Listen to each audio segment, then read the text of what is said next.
Lair on lockdown. A bottle episode? It was so obvious that it was building up to Eggman doing something petty.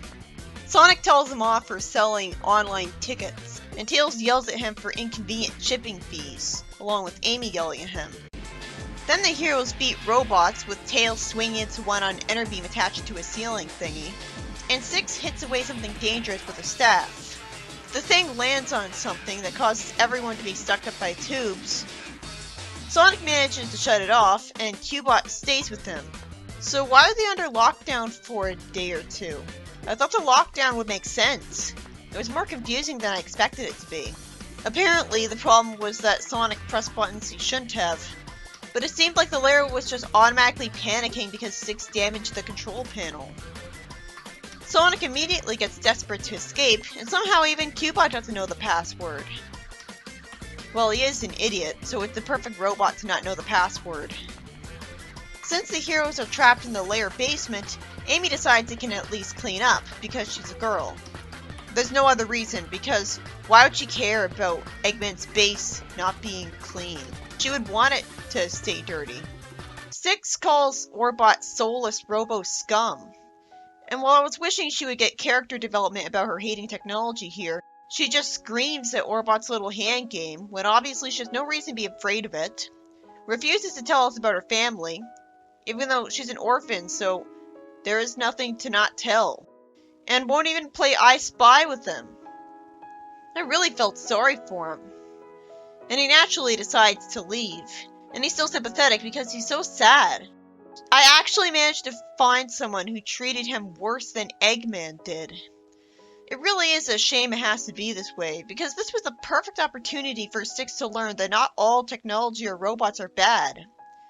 Orbot's clearly not a bad person if he's trying to play a harmless game with his enemy. Amy pushes some stuff away, and says that the drums of hazard waste are filthy. She wouldn't miss the point like this. Tails says that the radioactive plutonium he magically scanned shouldn't hurt them as long as they stay at a cool temperature. I want to know if this is realistic or not. Sonic magically figures out the password by accident, but at least it's after a long, boring time. AOSCH Sonic would have just figured it out instantly. Then he fiddles around with the control panel confusion, and there's a blackout. Six tells Orbot to turn off his projector eyes because she's paranoid, since they're technology. But then she tells him to turn them back on because she thinks he'll attack her in darkness. I assumed that this would lead to a joke where she would constantly be telling him to turn it off and then turn it on over and over again. That would have actually been kind of funny, because she'd be caught between two different paranoias. Orbot finds a potential way to freedom, and Eggman angsts that all of his failed inventions are in this room, giving us continuity nods that make no sense because logically he would have long since used those for scrap metal. He suddenly gets shown Zippy, when I would think his first robot would have been long since lost on him, or at least repaired. I thought it would have been only a thing when he was a kid. Orbot tells Styx to do stuff, and she just tears the wires instead. Orbot says that while it's primitive, it worked, and Tails is naturally scared because the air conditioning just shut off. He says that while he does care about her comfort, he's more scared of the plutonium tubes exploding, so they desperately blow on these things. Orbot and Styx crawl around the crawl space thing, and Styx is annoyed with him for not knowing Eggman's lair like the back of his hand. I guess they had to shut off the air conditioning so they could go through the crawl space without fans spinning. Instead of finding him more relatable because he admitted that not everyone is good at directions, she simply falls out of the place with them. Eggman decides to use Morse code with a wrench to send messages to the other room.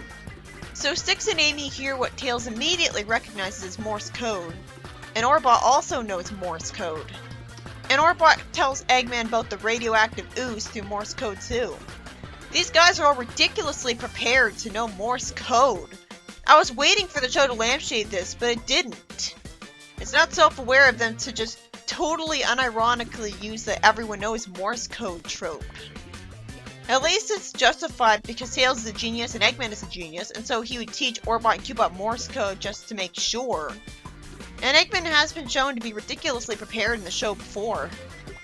But something I always wondered about Morse code is, if they can hear the banging, can't they just talk to each other? Won't their speech be just as loud? What about it being banging, would make it transmit better than speech. Cubot then admits to Sonic that his Morse is rusty. He's lucky he can even understand it at all. Sonic then gets scared because he finds out that the layer is going to explode, and so they need to slide down something on a control panel halfway.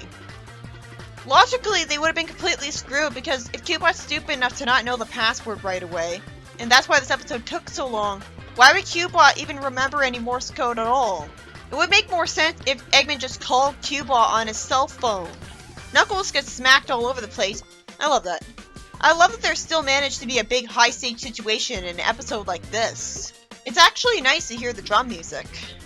But I still have a very hard time believing that the drums aren't poisoning them just from being in the same room.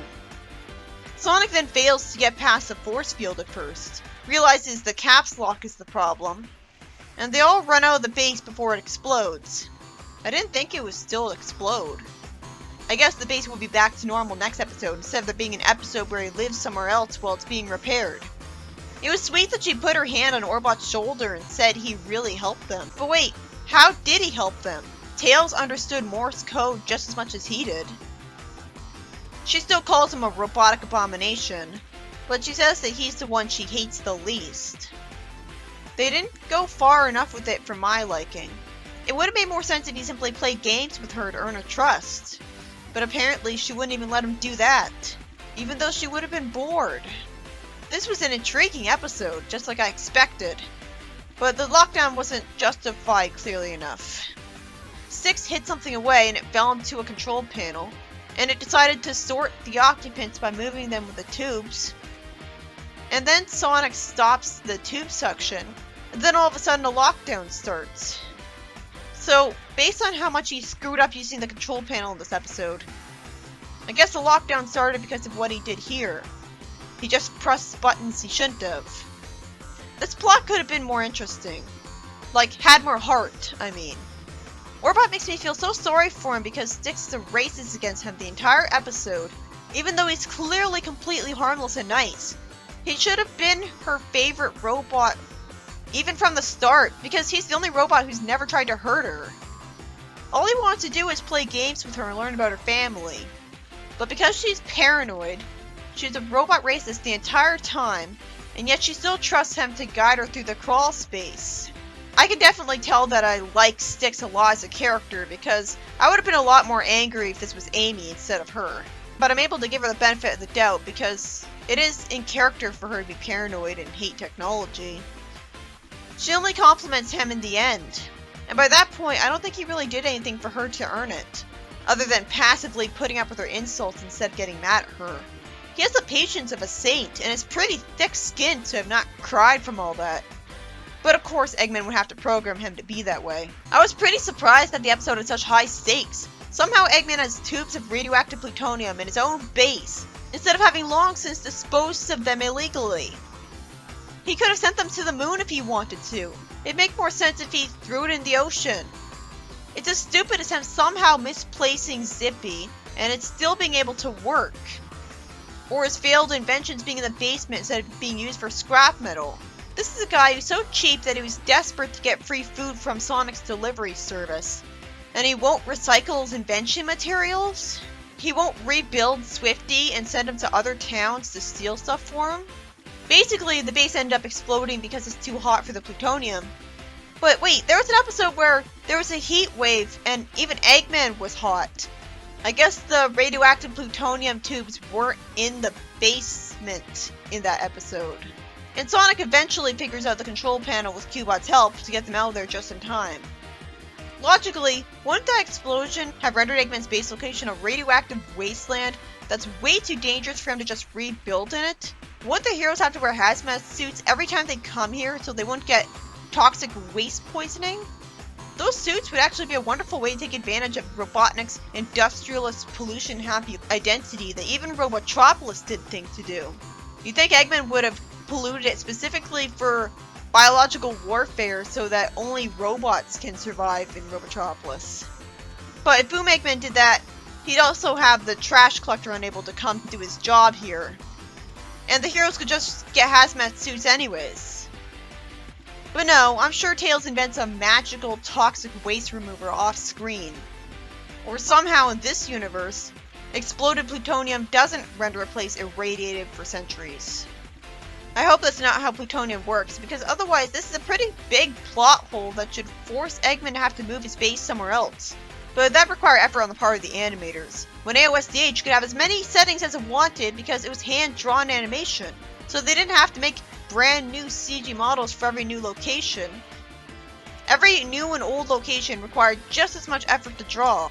But here, there's going to be a continuity error. Eggman could change things up by having his new base being that snowy mountain from now on, but the show's so scared of taking risks that it won't even do that. And it's really pathetic to be so scared of changing the status quo, and even in a way that's completely pointless. Like, it's the safest possible way to change the status quo. Even Sonic X did it. But anyways, I like this episode. But its subplots didn't have the depth they could have, because it kept switching points of view, because it wasn't like all the characters were in one room, like I thought. So they couldn't all interact with each other. Everyone was just trapped in 3 different areas, so there's barely any interaction. I like that Knuckles tried to comfort Eggman about his failures, showing how nice he is. Amy complained about the base being chilly, and Tails says he cares about her comfort. That's a great character moment for him. And Orbot and Styx was a dynamic with a lot of potential, even if it was wasted right off the bat. But barely anything happened. They didn't play video games together, they didn't have any conversations. What's the point of trapping them all together then? It was just a lot of uneventful padding, but I loved the episode because it felt like such a refreshing plot for the Sonic series.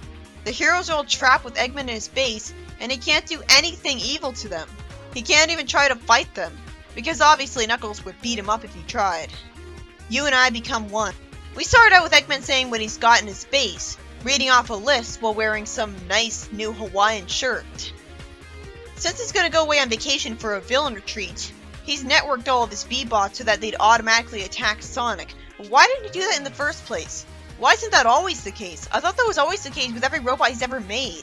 I guess the reason he doesn't always network all of his robots is because, like, there was an episode in Soul Power where Eggman was like, it kinda makes you feel unneeded. So I guess he'd rather feel needed because the robots need him to decide to go fight. Anyways, we see the heroes fighting robots in several different locations from each other for once. Not that it's interesting, since all they do is hit them with one hit each. You can't get invested in a fight that's short. They show up at Eggman's base, and Orbot tells him he's away, and we cut to him dancing in a conga line. Who would agree to do that with him? Who would support him? Orbot tries to adjust the thermostat, and they end up turning on a loud alarm that won't stop. Why weren't they programmed to know better? We see a montage of the heroes putting nets over the Buzz Bombers, which is most interesting when they lead a bunch of them to a cave and capture them with a force field. Why does Eggman call them B-bots instead of the obviously more nostalgically appealing Buzz Bomber? Wasn't this show supposed to be fan service? Well, to be fair, they don't have animals in them, so they don't completely count as badniks. But still, there's no point in calling them a different name from Buzz Bombers because they're so similar to Buzz Bombers anyways. Then the heroes scream when they see Tails, who looks like he has a cyborg eye, and it's creepy how his voice sounds. We're supposed to believe his DNA merged with a Buzz Bomber. Robots don't have DNA, and that's no excuse to ruin his voice, and the entire episode as a result. Then the B-bots tell Tails to join him, or at least he hears them in his head anyways. How can they send him telepathic messages? I guess the Bees can call each other on a cell phone in their heads, but since when can robots and Eggman do that? That's because of the networking, but I don't understand why they need networking together to try to attack Sonic. It's kind of a shame that this has to be temporary, because the cyborg eye could come in handy for Tails, even if it looks bad. So I'd rather him have an eye that looks exactly like a normal eye, but is also cybernetic, so it could take advantage of him being the technology guy more. Sonic never had faith in him to undo his predicament right away, because apparently, Tails' inventions are usually buggy. I mean, he is a kid trying to be an engineer, but still. You'd think that Eggman, with all his incompetence in the show, you'd think that he would be the one who's always screwing up with his inventions, but his robots always work just fine. So Tails arbitrarily fails to get back to normal because it's not the end of the episode yet, and they hear a news report. So they go to the frozen lake, and Sonic slips and slides, and the ice cracks open. How many people died in this place? Do you think that such a dangerous frozen pond would be completely walled off, like completely surrounded by a tall fence, to make sure that nobody goes to the ice and it cracks open? Tails says that his new B-wings make him fly more precisely. So then he flies and grabs some people to carry them away to safety. And he says he loves being this way, after having said he was improved. And then Tails has a bad dream of his friends throwing a net on him and turning him because he's half robot. Since being a cyborg has changed his brain, Tails isn't interested in saving the baby because he keeps getting into trouble, saying it's a wonder he lasted this long and survival of the fittest. I don't understand, is it because some of his brain is that of a bot? It would have been twice as enjoyable and interesting to see him join the Buzz Bombers and act like a hammy villain if he didn't have a horrible voice the whole episode. How drunk was the writer to think that'd be appealing? Or I guess the people in charge of making the voice. He sends an army of them after the heroes, who dodge the lasers. For some reason Tails is in pain every time the heroes attack one of the robots.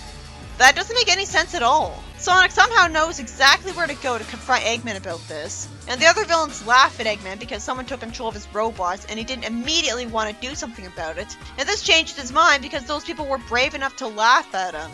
Somehow he won't track them down and kill them after this. So he makes Tails' invention actually work. Maybe Tails should come to him for all of his inventions. And then Sonic is humiliated because he has to wear a sunflower suit to lure the robot bees over to him. That wouldn't help, they're just robots that look like bees. They don't actually gather pollen, so why would they instinctively want to try to collect pollen they can't store? Well, I guess they can store it, because they'd be pretty shitty bee robots if they couldn't. But yeah, this is why Sonic is not cool in the show. Because he's always forced to join in on the stupid silliness. Eggman says he can weaken them by taking out more Hive members, smashing stuff to help him. After saying that, of course, he's in pain because of the interconnected bee network. That doesn't explain it. He's not a Buzz Bomber, he's Tails. The heroes beat the robots generically, as I seriously wonder why Eggman would program it so that all of the robots at once are in pain just because one of them is hurt. That would just pointlessly distract most of them. And Tails is brought back to normal, somehow totally unhurt after falling from the sky because I guess he had rings. Somehow Tails had no memory at all of the episode, instead of feeling guilty. And Eggman reveals that the bots were programmed to target Sonic regardless, and he just wanted to trick him into dressing like a flower. I love that he revealed this, because it makes more sense this way. But it would have taken better advantage of them being bee robots if they actually could gather pollen and turn it into honey. Instead, they're always just bees for the aesthetic and nothing else. Even their stinger is never used to sting, it just shoots projectiles. This episode had Tails confused with one of Eggman's bee bots from a freak accident, and because part of his brain was changed as well, and yet he's not reduced to only being able to speak by buzzing, it eventually gives us the interesting idea of Tails joining Eggman's robots and sending an army after his friends. The biggest problem is that the enjoyment of this episode is almost completely stunted by Tails having a horrible voice after he's fused with it, which is an unacceptable change I can't believe they approved. It makes it hard to watch the episode when Tails' every line sounds awful. Another problem to what would otherwise be a fantastic episode is that all the potential of this episode was squandered. First off, the cyborg eye thing immediately reminded me of when Tails disguised himself as a cyborg in Sonic Lost World, but he never used it for things that a regular eye couldn't do. It's just there for the looks. So what were they thinking? Second, who cares if he has B-wings now? He could fly before. Why couldn't they do this with literally any other character? They didn't do a very good job demonstrating they could fly more precisely with the B-wings than with his helicopter tails. He flew the same to me. So this would have been less wasted of an idea if he fused with a different animal-shaped robot, not one where it didn't give him any special abilities he didn't already have. Aside from, I think he had a projectile shooting stinger, I vaguely remember that. But if he was smart enough to make a ray gun, he'd be able to do something like that regardless. I could easily picture him with a ray gun, so that's not too amazing of a change. And not even him being the leader of the Badnik army reached its potential. Granted, they tried. It was interesting that he laughed maniacally after looking all serious and joining them. And it gave him a good reason to be compelled to do it, because not only was his brain fused with the robots, But he also had a nightmare that his friends would turn on him for being half robot, which I'm sure Bunny has as well. And being a cyborg makes him more like Bunny right away. But of course Bunny does it way better because her cyborgness gives her actually new skills that she'd have no way of having before. Like super strength and extendable limbs. So it's not like it's bad that this is only temporary, because the only thing he lost from it, the projectile attack, could easily be replaced anyways if he wasn't too stupid to use a projectile weapon every episode. Anyways, the reason him being evil here doesn't reach its potential, aside from it only being one episode, is because instead of him fighting the heroes directly and showing us a more interesting fight scene, instead the robots attack, and he's in pain whenever the robots are hurt, which is just confusing because there's no advantage to making the robots all feel each other's pain. That obviously just distracted him when he could have been fighting with Amy or Sonic and showing them being conflicted about it. I think it's more likely that they just thought it'd be too dark and edgy. I feel cheated that the way he was knocked out of the sky was by the heroes generically fighting badniks that die in one hit each, like they always do. So what's the point? We could have easily had something a lot more interesting than another generic repetitive action scene where you're not missing anything. Why do Eggman's robots now have to be networked together to start searching for and attacking Sonic independently? That's how they've always been. The only reason the networking thing was established was to explain why Tails' mind got taken over, and why he felt pain when the B-Bots were attacked. So it was just there to force the plot. Couldn't Eggman have just had Orbot and Cubot send out badniks for him, the way that he usually sends out badniks? Eggman would have felt more like a credible threat, and therefore well-written villain, if he had taken over Tails' mind on purpose to bring him to his side. He could have activated the networking only after he learned about what happened to Tails. Instead, he was away on vacation for no reason, which didn't change anything since he was just as much a part of the episode as normal. And who the hell would want a vacation with him? Apparently he had other villains to dance in a conga line with. It was pretty interesting to see the heroes capturing the robots in nets and luring them to a cave with a force field, rather than just attacking them as usual. And it was also interesting to see Sonic have to dress like a flower to lure the B-Bots to him. Even if I hated seeing him get humiliated like that. Why'd it have to be Sonic? But it was good that they tried to take more advantage of the fact that they're based off bees. It'd work much better if they had actual stingers, though. This episode could have been fantastic, because it's using Tails as a villain. So I look back on it fondly, but it was mostly just made of problems. But it was an interesting enough idea that's worth watching. I just wish they didn't give Tails that terrible voice.